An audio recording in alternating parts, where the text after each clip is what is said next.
যখন দেখবেন মসজিদের মধ্যে হট্টগোল হচ্ছে, দিনের মাহফিলগুলোর মধ্যে হট্টগোল হচ্ছে, বুঝে নেবেন কিয়ামত কাছাকাছি। কি বুঝে নেবেন? কিয়ামতের যতগুলো লক্ষণ আছে তার মধ্যে এটাও একটা, যে মসজিদগুলোতে শোরগোল হট্টগোল বেড়ে যাবে। বাড়ছে না দিন দিন? এমনকি দেখা যায় একজন ব্যক্তি নামাজ পড়ছে, তার পাশে মানুষ কোলাহল করছে, এমনটা হয় না? এতে সেই ব্যক্তিরও নামাজে ডিস্টার্ব হয়, তারও নামাজ নষ্ট হয়, আর যে তাকে ডিস্টার্ব করছে ওর নামাজ তো আগেই নষ্ট হয়ে গেছে। তো নবী সাল্লাল্লাহু আলাইহি ওয়াসাল্লাম অনেক দিন আগেই বলেছেন, 1400 বছর আগেই, যখন মসজিদগুলোর মধ্যে হট্টগোল বেড়ে যাবে তখন ধরে নিবে যে কিয়ামত কাছাকাছি চলে এসেছে। আর মসজিদগুলো হবে চাকচিক্যময়, চকচকা, দেখে মনে হচ্ছে তাজমহল। মসজিদগুলো হবে চাকচিক্যময়, কিন্তু মসজিদ থেকে হেদায়েত উঠে যাবে। এমনও হাদিস এসেছে, মুসল্লিরা মসজিদে নামাজ পড়বে, জামাতে নামাজ পড়বে, কিন্তু ওই মুসল্লিদের মধ্যে একজন প্রকৃত ইমানদার মানুষ খুঁজে পাওয়া যাবে না। এমনও হাদিস এসেছে, যদিও হাদিসগুলো সব জায়গায় বলতে পারি না আমরা। এমনও হাদিস এসেছে যে মসজিদে মুসল্লিরা নামাজ পড়বে, কিন্তু মুসল্লিদের মধ্যেও একজন প্রকৃত ইমানদার মানুষ খুঁজে পাওয়া যাবে না। আপনারা হয়তো মনে করছেন সেই যুগ অনেক দেরি আছে, আমরা দেখছি সেই যুগ চলে এসেছে। ইবাদত বন্দেগীর জীবনে এখন মানুষ নামাজি হয়েছে, আর অর্থনৈতিক জীবনে গিয়ে সুদখোর হয়েছে, হয় নাই? ইবাদত বন্দেগীর জীবনে মানুষ নামাজ পড়ছে, মাশাআল্লাহ, রোজা রাখছে, যাকাত দিচ্ছে না, অন্যের হক দিচ্ছে না, প্রতিবেশীর হক দিচ্ছে না, আত্মীয়র হক দিচ্ছে না, নিজের সম্পত্তির সুষ্ঠু বন্টন করছে না, ভাই বোনকে সম্পত্তি দিচ্ছে না। এমন হচ্ছে না? নামাজ কিন্তু ঠিকই আছে, নামাজ মানুষ পড়ছে, নামাজ পড়ার পরেও মানুষ কবিরা গুনাহ করছে কিনা, নামাজ পড়েও মানুষ মাপে কম দিচ্ছে কিনা। আমাদের দেশে দারিদ্র্যের হার কত পার্সেন্ট বলেন? 20%। কত পার্সেন্ট? এই করোনার সময় এটা অনেক বেশি ছিল, আস্তে আস্তে আলহামদুলিল্লাহ কমতে কমতে এখন 20 আসছে। 20 মানে হচ্ছে প্রতি 5 জনে একজন স্বাভাবিক খাবার খেতে পারে না, প্রতি 5 জনে একজন 3 বেলা ভালো করে খেতে পারে না। এখন রমজান মাসে কি করি আমরা 4 জন মিলে ওই ভাইয়ের দায়িত্ব নেই, তাই করি না? আমরা 4 জন মিলে ওই ভাইয়ের দায়িত্ব নেই, তার খাবার, তার ইফতার, তার সাহারি, তার পরিবারের দেখাশোনা, তার পোশাক আশাকের আমরা দায়িত্ব নেই না? আমরা যাকাতগুলো দেই না? আমরা ওশর, সাদাকাতুল ফিতর এগুলো দেই না? এতে করে একটা ব্যালেন্স তৈরি হয়, ওই 4 জন মিলে পঞ্চম ব্যক্তির দায়িত্ব নেওয়া হয়। কিন্তু এই কাজটা আমরা শুধু রমজানেই করি, রমজানের বাইরে করি না। এখন 5 জনের মধ্যে 4 জন মানুষ খায়, একজন যদি 4 জনের মতো না খেতে পারে, তাহলে ঘটনা এমন দাঁড়াচ্ছে যে মনে করেন আমাদের পুরো দেশে মানুষ আছে, মনে করেন কথার কথা বলছি 20 কোটি। কত কোটি? ধরে নেন যে 20 কোটি মানুষ আছে, তাহলে আপনার 15 কোটি মানুষ দারিদ্র্য সীমার উপরে আছে, 5 কোটি নিচে আছে। 5 কোটি সংখ্যাটা কি কম না বেশি? আচ্ছা, 15 কোটি মানুষ যে খাবার আমরা খাচ্ছি, এই খাবারের সাথে যদি আরো 5 কোটি মানুষকে আমরা খাওয়াতে চাই রমজান মাসে, তাহলে বাজারে যে খাদ্যদ্রব্য আছে এর উপরে চাহিদা বাড়বে না? বুঝতে পারছেন না? চাহিদা যখন বেড়ে যাবে, দামটা কি বাড়বে না কমবে?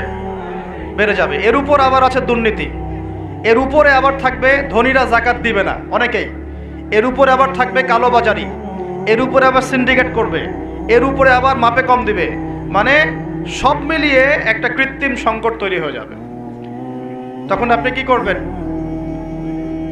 সলিউশন বললাম, যার সামর্থ্য আছে অপচয় কমিয়ে দিবেন। 1 নম্বর কাজ কি? অপচয় কমিয়ে দিবেন, প্রতিবেশীর হক দিবেন।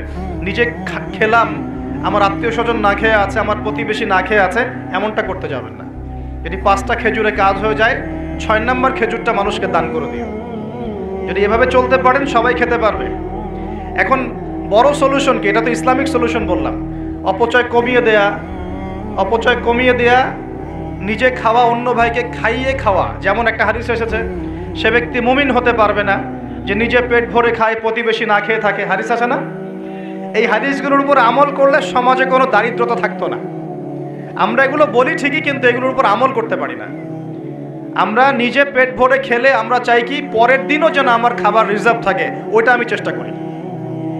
মানুষকে দান করা তো দূরের কথা, আমার যতটুকু আছে আরও ডাবল করতে চাই, ট্রিপল করতে চাই, আরও বেশি করতে চাই। এতে করে সমাজে কী হয়েছে জানেন?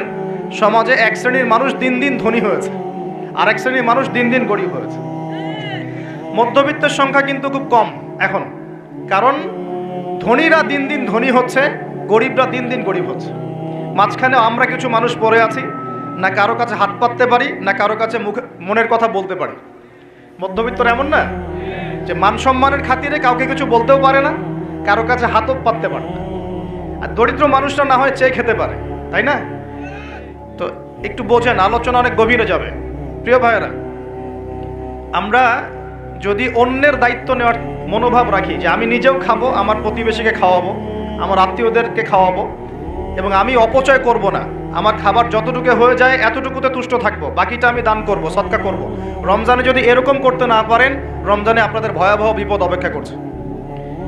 বলতে পারেন যে ভবিষ্যৎবাণী করে গেল নাকি? দেখেন না কি হয়।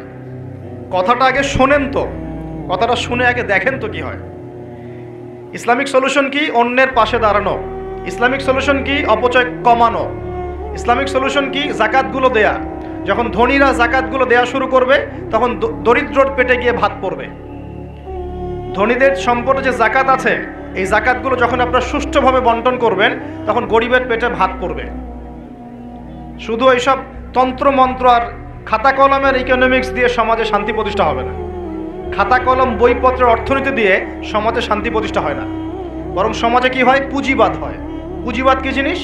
ধনী দিন দিন ধনী হতে থাকবে, এক শ্রেণীর মানুষের কাছে ধন সম্পদ কেন্দ্রীভূত হতে থাকবে, এক শ্রেণীর নির্দিষ্ট একটা শ্রেণীর কাছে ধন সম্পদ কুক্ষিগত হতে থাকবে, বাকিতে রক্ত চুষে চুষে এরা বড়লোক হবে। এখন এই সবার রক্ত চোষা সুদভিত্তিক অর্থনীতি চলছে সারা বিশ্বে। এগুলো খাতা কলমের অর্থনীতি। বাস্তবের অর্থনীতি এমন হওয়া উচিত, ধনী যারা আছেন তাদের সম্পদের যে জাকাত আসবে, এই জাকাতটা দরিদ্রদের মধ্যে বন্টন করতে হয়। যদি এটা করতে পারতেন, সমাজের সবাই 3 বেলা খেতে পারতো, না খেয়ে মরতো না কেউ। কে শুনবে কার কথা? এগুলো তো বললেও সমস্যা, করলেও সমস্যা। কারণ আমরা বললে হয়ে যাব ধর্মান্ধ, আর যদি মুসলিমরা করে তারা হয়ে যাবে সন্ত্রাসী। আশ্চর্য একটা অবস্থা।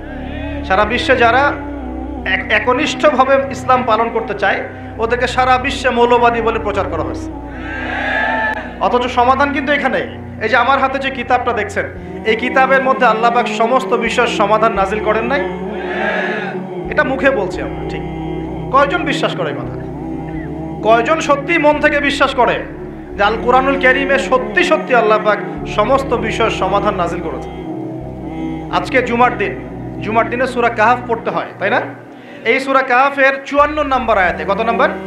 54 নম্বর আয়াতে আল্লাহ পাক বলছেন, ওয়ালাকাদ সাররাফনা ফি হাযাল কুরআন লিন-নাস মিন কুল্লি মাসাল। আল্লাহ বলেছেন, দেখে নিন, আল্লাহ বলছেন নিঃসন্দেহে, নিঃসংকোচে, অবশ্যই আমি এই কোরআনের মধ্যে শুধু মুসলিমদের জন্য নয়, পুরো মানব জাতির জন্য সমস্ত বিষয় ব্যাখ্যা করেছি।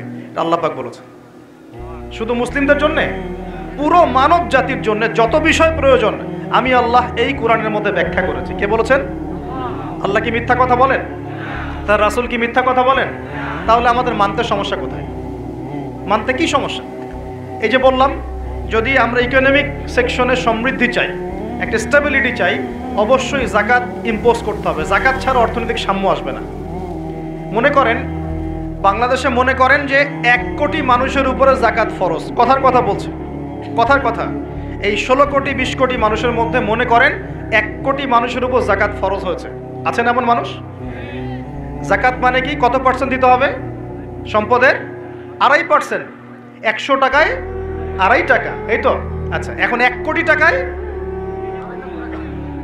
এই টাকাটা কি ছোট না বড়? আর এটা একজনের হিসাব করলাম, যদি এরকম আমি 1 লাখ মানুষের হিসাব করি, কত টাকা আসবে? এই টাকা দিয়ে আপনি কি করতে পারবেন? নিঃসন্দেহে আপনি দরিদ্র মানুষের সেবা এটা কাজে লাগাতে পারবেন। জাকাতের যে 8টা খাত আছে, আছে না? কটা খাত? 8টা খাতে সুষ্ঠু বন্টন করলে দেখবেন সমাজে একটা গরিব মানুষও থাকবে না ইনশাআল্লাহ। সবাই খেয়ে পরে বাঁচবে ইনশাআল্লাহ। এই কাজটা করবে কি? কে উদ্যোগ নেবে? আচ্ছা, এই জাকাত কি শুধু 1 বছরই আসবে না প্রতি বছর আসবে? এই জিনিসগুলো বুঝতে হয়। ইসলাম শুধু আমরা এই গতানুগতিক মুখস্থ করে পড়লেই হবে না, কোরআন সুন্নাহকে বাস্তবে প্রয়োগ করতে হবে। আল্লাহ পাক সে তৌফিক দান করুন। রমজান মাসে অবশ্যই অপচয় কমিয়ে দিবেন। প্রতিবেশী আত্মীয়দের খোঁজ নেবেন, নিজের যতটুকুতে হয়ে যায় এর বেশি খরচ করতে যাবেন না, অন্যের জন্য ওটা সাদকা করে দিবেন, সদাকা করে দিবেন। আর কি করবেন? জাকাত দিবেন। জাকাত দিলে আরও 10-20টা মানুষ না খেয়ে মরবে না, ওরা খেয়ে পরে বাঁচবে ইনশাআল্লাহ। এর উপর আছে সাদাকাতুল ফিতর, আছে না? সাদাকাতুল ফিতর আমরা দেই। এগুলো আল্লাহ পাক কেন দিয়েছেন? এগুলোকে আল্লাহ পাক শুধু ইবাদতের জন্যই দিয়েছেন? এগুলো করলে তো নেকি হয়, আল্লাহ সন্তুষ্টি পাওয়া যায়, দুনিয়াতেও সাম্যের অর্থনীতি প্রতিষ্ঠা হয়, এই কারণে দিয়েছেন আল্লাহ পাক। এমনি এমনি দিয়েছেন নাকি? এই যে আপনি 5 ওয়াক্ত নামাজ পড়ছেন, নামাজ পড়লে তো নেকি হচ্ছেই, আধ্যাত্মিকত্ব পাচ্ছেন, আল্লাহ সন্তুষ্টি পাচ্ছেন, আপনার শরীরও ভালো থাকবে ইনশাআল্লাহ, থাকবে না? আপনি ওযু করছেন, ওযু করলে নেকি হয় না? গুনাহ ঝরে যায় না? একই সাথে আপনি বিভিন্ন রোগ ব্যাধি থেকে বেঁচে থাকবেন ইনশাআল্লাহ। আপনি পরিষ্কার পরিচ্ছন্ন আছেন। প্রত্যেকটা কাজের পিছনে দুনিয়াবি উপকারিতাও কি আছে? আছে না? এই যাকাত ভিত্তিক অর্থনীতির মধ্যে এই দুনিয়াবি উপকারিতা আছে। এগুলো কে বুঝাবে? ওয়াজ মাহফিল তো কোনো কোনো ক্ষেত্রে এখন হয়ে যাচ্ছে সার্কাসের মঞ্চ, কোনো কোনো জায়গায় সার্কাস, মানে এমন কিছু দৃশ্য চোখে পড়ছে যে মনে হচ্ছে যে ওয়াজে যাওয়া বন্ধ করে দিই। হ্যাঁ, মানে সময়টাকে কিভাবে নষ্ট করা যায়, বাউলের মতো গান গাওয়া যায়, ডিজে জিকির করা যায়, হ্যাঁ, মানুষের সাথে অহেতুক কিছু কথাবার্তা বলে টাইম পাস করা যায়। হ্যাঁ, বাসায় কি করলাম, বউ কি করলো, চা খাই, কফি খাই, এই করি সেই করি, মানে এগুলোই চলছে। হ্যাঁ, আপনি একজন ব্যক্তিকে ডাকলেন, মাশাআল্লাহ কোরআনও বিশুদ্ধ করে তেলাওয়াত করতে পারছে না, বড় বড় ওয়াজও করছে, আবার বড় বড় আলেমদেরকে বাহাসের জন্য ডাকছে, এমনও দৃশ্য দেখছি। কত কি দেখবেন। আর এগুলো দুটো কারণে সারা দেশে এখন ভাইরাল হচ্ছে, দুটো কারণ। একটা হচ্ছে আমাদের একটা নিচু মানসিকতা আছে আমাদের মধ্যে, সেটা হচ্ছে আমরা হচ্ছে ট্রল প্রিয় জাতি, আমরা ট্রল করতে বেশি ভালোবাসি, মজা করতে বেশি ভালোবাসি, মজা ফান ইয়ারকি ফাইজলামি করতে আমরা বেশি ভালোবাসি, এটা একটা আমাদের দোষ। আর একটা দোষ হচ্ছে আমরা চিলে কান নিল টাইপের মানুষ, যা প্রচার হয় চিলে কান নিল, ব্যাস দৌড় শুরু করে দিল, যাচাই বাছাই করার কোনো প্রয়োজন নেই। আর অহেতুক সমালোচনা করতে বেশি পছন্দ করি আমরা, এবং ইস্যু পাগল জাতি, ইস্যু একটা দিল ব্যাস দৌড় শুরু, একটা ইস্যু দিবে ওইটার পিছনে দৌড়াবে, 7 দিন দৌড়ানোর পর হাফসায় যাবে, তারপর নতুন একটা ইস্যু আসবে, তারপর তার পিছনে দৌড়াবে। এতে করে মূল যে জায়গায় ফোকাস করা দরকার ওখান থেকে আমরা সরে গেছি, এই চলছে। তো আমাদের এই মানসিকতা পরিবর্তন করার দরকার নাই? কোরআন সুন্নাহ কি খালি এখানে থাকবে, আমরা তেলাওয়াত করব এই জন্যই, নাকি বাস্তবে প্রয়োগ করতে হবে? ওয়াজ মাহফিলে উঠে একজন বক্তা আরেকজন বক্তার গীবত না করলে ওয়াজ হয় না, এক আলেম আর এক আলেমের পিছনে হাত না দিলে ওয়াজ হয় না। তা আমি কি শেখাবো আপনাকে? আপনারা নিজেরা শেখেন, আমার দিকে তাকানোর দরকার, নিজেরাই শেখেন।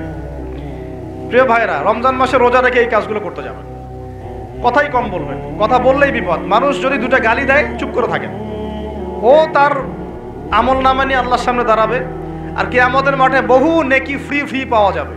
এটা কি জানেন? কিয়ামত অনেক নেকি বিনামূল্যে ফ্রি আসবে আমল নামায়। কেন আসবে বলি হাদিসটা। নবী সাল্লাল্লাহু আলাইহি ওয়াসাল্লাম বলেছেন, তোমরা কি জানো সবচেয়ে বড় মিসকিনকে, দরিদ্র মানুষকে, মিসকিনকে? সাহাবীরা বলছেন, আমরা তো মনে করি যার সম্পদ কম সেই মিসকিন। নবীজি বলছেন, না, প্রকৃত মিসকিন সে ব্যক্তি নয়। প্রকৃত মিসকিন সে ব্যক্তি যে কিয়ামতের মাঠে উঠবে উহুদ পাহাড়ের সমান নেকি নিয়ে উঠবে। উহুদ পাহাড় দেখেছেন তো? বিশাল পাহাড়। উহুদ পাহাড়ের সমান নেকি নিয়ে উঠবে, নামাজের নেকি, যাকাতের নেকি, হজের নেকি, ওমরার নেকি, বিভিন্ন নেকি। কিন্তু দেখবে সামনে বহু মানুষ দাঁড়িয়ে আছে। কেন দাঁড়িয়ে আছে? কারো কাছ থেকে টাকা নিয়েছে, টাকা শোধ করে নাই, কাউকে গালি দিয়েছে, কাউকে অন্যায়ভাবে অপবাদ দিয়েছে, কাউকে আঘাত করেছে, কারো উপর জুলুম করেছে, ইত্যাদি বিভিন্ন রকম মানুষের সাথে জড়িত পাপ ছিল, ঠিক আছে? কারো গীবত করেছে, কাউকে তহমত দিয়েছে, ইত্যাদি। এখন আল্লাহ পাক বলবেন, এই ব্যক্তির নেকির যে পাহাড় আছে এখান থেকে নেকি নিয়ে ওদেরকে দিয়ে দাও। বলেন নাউজুবিল্লাহ। নেকি আস্তে আস্তে ট্রান্সফার হবে। এই যে আমরা যে ব্লুটুথ শেয়ার ইট, মনে আছে? ব্লুটুথ শেয়ার ইট পাস হয় যেভাবে, আল্লাহ পাকের প্রযুক্তি হবে আরও অনেক উন্নত, মুহূর্তের মধ্যেই নেকি ট্রান্সফার হয়ে যাচ্ছে। এরপর নেকি যেতে যেতে সব নেকি যদি শেষ হয়ে যায়, আল্লাহ না করুক, তখন আল্লাহ পাক ফেরেশতাদেরকে বলবেন, ওদের গোনাগুলো থেকে গোনাগুলো বেছে বেছে এর আমল নামে যুক্ত করো। বলেন নাউজুবিল্লাহ। এরপর এই ব্যক্তি এই বিশাল নেকি অর্জন করার পরেও জাহান্নামে যেতে হবে। আল্লাহ পাক হেফাজত করুন আমাদেরকে, বলি আমিন। তো মানুষের সাথে জড়িত পাপটা খুব ডেঞ্জারাস। তো রোজা রাখার তাৎপর্য কি? যে আমরা যেন এই শিক্ষাটাকে সারা বছর ধরে রাখতে পারি। এ কারণে এই কারণেই রমজান মাসে রোজা রেখে জিকির হবে বেশি, তাসবিহ তাহলিল বেশি, কোরআন তেলাওয়াত বেশি, আমর বিল মারুফ নাহি আনিল মুনকার হবে, তার দার্স হবে, দিনের কথা হবে। যখনই বন্ধুরা মিলে বসবেন, চা খেতে বসবেন, কফি খেতে বসবেন, অলওয়েজ দিনই আলাপ করবেন, দুনিয়াবি আলাপ কম করবেন, দুনিয়াবি আলাপ বেশি করবেন না, প্রয়োজন যতটুকু এতটুকু দিনই আলাপ করবেন। কারণ মানুষ জান্নাতেও যদি চলে যায়, মানুষ জান্নাতে চলে গেলেও ওই সব সময়ের জন্য আক্ষেপ করবে, আফসোস করবে, দুনিয়াতে যেই সময় সে আল্লাহকে স্মরণ করে নাই, রাসূলের নামে দরুদ পড়ে নাই। তাহলে যদি কোনো জায়গায় বসে পড়েন, বসে পড়ে আলোচনা করতে থাকেন, ওঠার আগে কমপক্ষে বলবেন সুবহানাকা আল্লাহুম্মা বিহামদিকা আশহাদু আল্লা ইলাহা ইল্লা আনতা আস্তাগফিরুকা ওয়া আতুবু ইলাইক। কারণ কেন বলবেন? আল্লাহ রাসূল বলেছেন যে কোনো মানুষ বা কোনো কওম যদি একটা জায়গায় বসে আলোচনা করে, আলোচনা থেকে শেষ করা বৈঠকটা ভঙ্গের আগেই যদি তারা এই দোয়াটা পড়ে ওঠে, ওই বৈঠকে যদি কোনো ফাহেসা কথা হয়ে থাকে, এর গুনার কাফফারা হয়ে যাবে ইনশাআল্লাহ, গুনাহ মাফ হয়ে যাবে ইনশাআল্লাহ। আর যদি ওই বৈঠকে ভালো কোনো কথা হয়, ওই কথাগুলো কিয়ামতের মাঠে তার জন্য দলিল হবে ইনশাআল্লাহ। এই দোয়াটা পড়ার চর্চা করবেন। তো যেটা বলছিলাম, দেখেন আমরা যদি একে অপরের খাবারগুলো ভাগাভাগি করি, জাকাতগুলো প্রদান করতে পারি এবং রমজানের রোজাগুলো ঠিকঠাক রাখতে পারি, আল্লাহর বিধানগুলো ঠিকঠাক মানতে পারি, সমাজে দারিদ্রতা থাকবে না ইনশাআল্লাহ। আরেকটা অপশন হচ্ছে, এটা দিয়ে যে সব দূর হয়ে যাবে তা নয়, কারণ ক্ষতি এত বেশি হয়ে গেছে, ক্ষতি হতে হতে হতে এত বেশি হয়ে গেছে যে 1 বছর 2 বছর 3 বছরে মনে হয় না সব ক্ষতি পুষিয়ে নেওয়া যাবে। যারা অর্থনীতি বোঝেন তারা বুঝবেন। নামতে নামতে নামতে এমন একটা জায়গায় চলে আসছি যে হুট করে যে একদম সব ঠিক হয়ে যাবে, এটা চিন্তা করলে ভুল হবে। একটা উপায় কি? উপায় হচ্ছে এই যে খাদ্যগুলোর উপর চাপ বাড়বে মার্কেটে, অতিরিক্ত খাদ্য আমদানি করা। কি করা? আমদানি করা। দুটো অপশন থাকে, এক আমদানি করা, আর একটা হচ্ছে কৃষিভিত্তিকভাবে উৎপাদন করা, দুটো। তো আমরা রিপোর্টগুলো দেখছি যে কৃষিভিত্তিক প্রবৃদ্ধির হার কমে যাচ্ছে। কি হয়েছে? কমেছে। কৃষিভিত্তিক প্রবৃদ্ধির হারটা কমেছে, আর আমদানিটা মোটামুটি কিছুটা বিপর্যস্ত হয়েছে। কারণ ডলার সংকট। কিসের সংকট? ডলার। জানেন তো নাকি? আচ্ছা, রিপোর্ট তো পড়েন, পেপার পত্রিকা তো পড়েন নাকি? সংকট হলে কি হয়? সংকট হলে এলসি কমে যায়। মানে মনে করেন আপনি একজন ব্যবসায়ী, পণ্য আমদানি করেছেন, পণ্যগুলো যে আপনি খালাস করবেন, বন্দর থেকে নামাবেন, তা আপনাকে তো একটা চার্জ দিতে হবে না? এখন আপনার কাছে চার্জ দেওয়ার মতো ডলার নাই, কি করবেন? তাহলে পণ্য ওই বন্দরে পড়ে থাকবে। অনেক পণ্য বন্দরে পড়ে আছে, নামাইতে পারতেছে না। এখন মনে করেন এই ব্যক্তি কি নিজের পকেট থেকে টাকা দিয়ে এগুলো নামাবে? না। কি করবে তাহলে? ওই পণ্যের উপর সে দাম বাড়িয়ে দিবে, যাতে করে এই টাকাটা জনগণের কাছ থেকে তুলে সে শোধ করতে পারে। এগুলো ইকোনমিক্স, বেসিক ইকোনমিক্স। এগুলো পড়তে আপনার আহামরি অর্থনীতিবিদ হতে হয় না। কথা কি বুঝতে পারছেন? তো এই কারণে রমজান মাসে দামগুলো চাপ পড়ে, এমনিতেই চাপ পড়ে। আস্তে আস্তে সিচুয়েশনগুলো এভাবে খারাপ হয়েছে। অতএব ইসলামিক সলিউশনে যদি এখন না আসতে পারেন, যদি আরও 10 বছর অপেক্ষা করেন, বহু দেরি হয়ে যাবে। এই জন্য আমি মন থেকে উদাত্ত একটা আহ্বান জানাই, যারা শিক্ষিত মহল, বিজ্ঞ মহল আছেন, আমার কথা বুঝবেন ইনশাআল্লাহ, যে ইসলামিক অর্থনীতি ছাড়া অর্থনৈতিক সমৃদ্ধির কোনো অপশন নাই আমাদের সামনে। ইসলামিক অর্থনীতি মানে দান সৎকা ভিত্তিক, অপচয় কমানো, দুর্নীতি বন্ধ করা, সুদ ঘুষ এগুলো বন্ধ করা, এবং অন্যের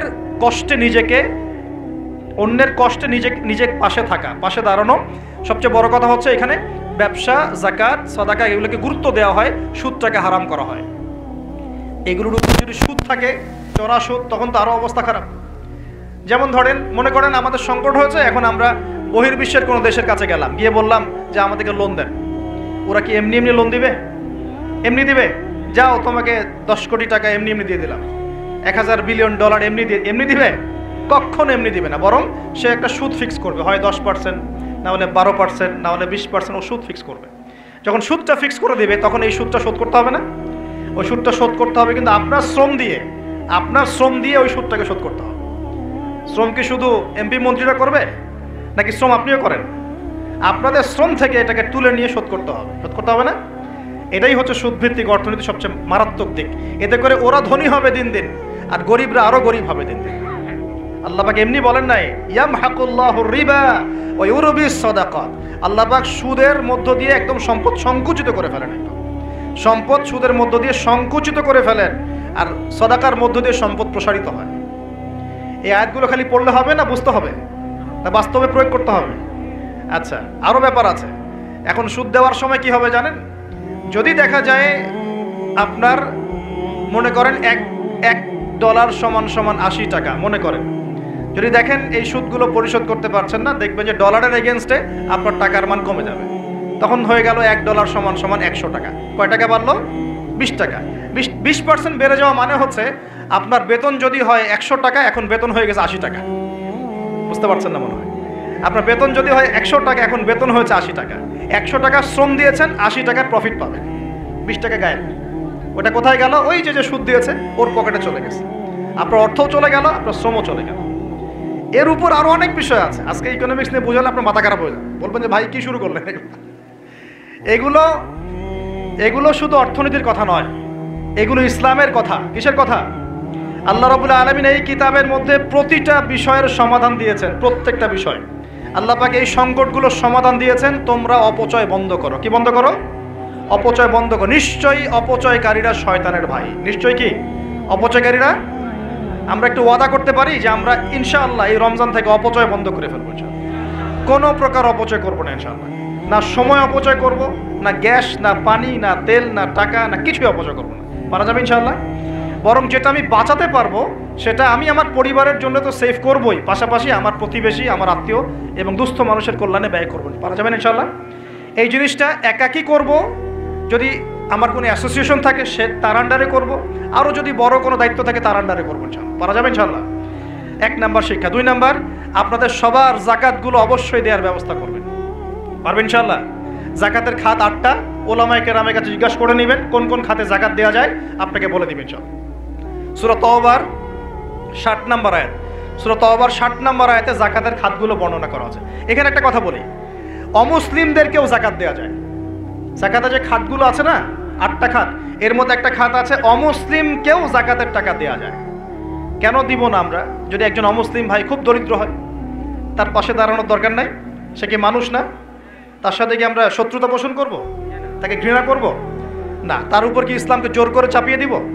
না। আমরা তাকে হেল্প করব জাকাতের টাকা দিয়ে, যাতে করে সে ইসলাম সম্পর্কে একটা ভালো ধারণা পায় এবং ইনশাল্লাহ ওই দেখা যাবে ওই উপকার করার ফলে তার মনের মধ্যে ইসলাম সম্পর্কে ভালো ধারণা আসবে। একদিন সে ইসলাম মুসলিম হয়ে যাবে ইনশাআল্লাহ। এমন হতে পারে না? তা আমরা কিন্তু ইসলাম পরিপূর্ণ আসলে ইম্পোজ করতে পারি না। অমুসলিমদের সাথে আমাদের শত্রুতা থাকবে কেন? তাদের সাথে আমরা মৈত্রীর সম্পর্ক রাখবো। একটা কান্ট্রির মধ্যে কি মুসলিম অমুসলিম মারামারি করবে, বিদ্বেষে জড়াবে? সে তার ধর্ম তার মতো করে পালন করবে, আমরা আমাদের ধর্ম আমাদের মতো করে পালন করব। বরং কোরআন বলছে জাকাতের যে সম্পদ, যে খাত আছে, এই খাতের মধ্যে ওয়াল মুআল্লাফাতু কুলুবুহুম একটা খাত আছে। তাদের অন্তরকে আল্লাহর দিকে আকৃষ্ট করার জন্য অমুসলিমদেরকেও জাকাত দেওয়া যায়। তো আমরা সবাই জাকাতগুলো দিব তো ইনশাআল্লাহ। এরপরে আছে সাদাকাতুল ফিতর, এটাও দেওয়ার চেষ্টা করবেন। এটা তো আপনারা জানেন সাদাকাতুল ফিতর দিতে হয়। এরপরে রমজানে বেশি বেশি দান সদকা করবেন। এগুলো কিন্তু অপচয় হচ্ছে না, এগুলো পরকালে সঞ্চয় হচ্ছে ইনশাআল্লাহ। এই দান সদকা পরকালে সঞ্চয় হচ্ছে না? আল্লাহ রাসূল বলেছেন যে একটা খেজুর দান করে, একটা খেজুর হালাল উপার্জন থেকে একটা খেজুরও যদি দান করে, এই দানটাকে আল্লাহ পাক বড় করতে থাকেন, আদর মহব্বত করে বড় করতে করতে করতে পাহাড়ের সমান বাড়িয়ে দেন। বলেন সুবহানাল্লাহ। আরেকটা হাদিসে নবীজি বলেছেন, তোমরা এক টুকরো খেজুর দান করার বিনিময়ে হলেও জাহান্নামের আগুন থেকে বাঁচার চেষ্টা করো।